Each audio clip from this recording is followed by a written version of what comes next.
Hi, I'm Chris Gasper, and this is Globe 10.0. I'm joined today by Greg Lee.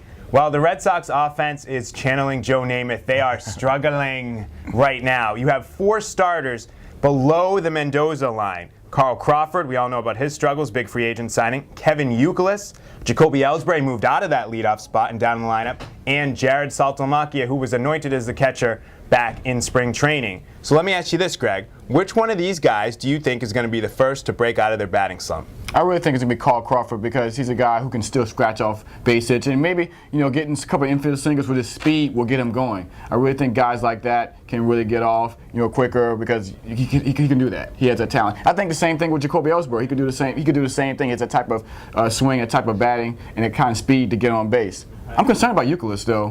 Why? Everyone's talking about his thumb.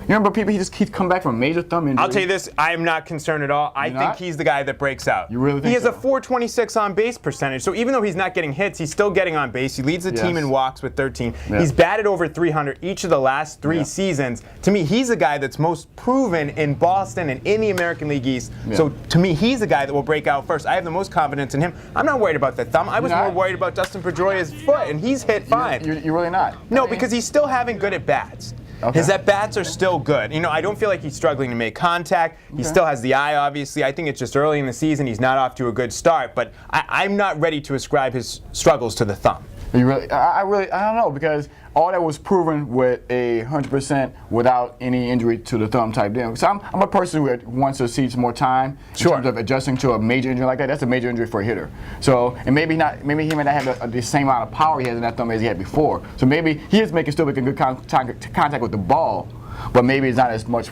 more power as he had in previous years. I mean, maybe he'll lose some power with the thumb, but I don't think it's going to be suddenly where he can't get base hits. I mean, the guy's a 300 hitter. He gets on base. So, yeah, maybe he doesn't become the 30 home run guy we thought he would become, but I still think he's going to be a very good hitter.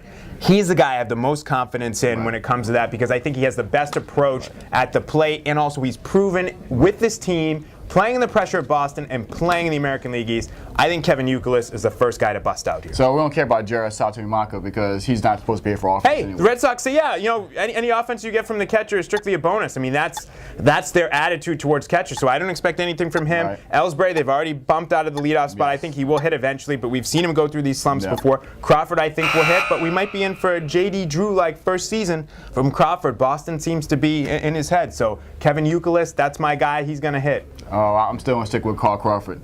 No way. Uke, first guy to break out of the slump. No doubt about it. Don't let me down, Uke.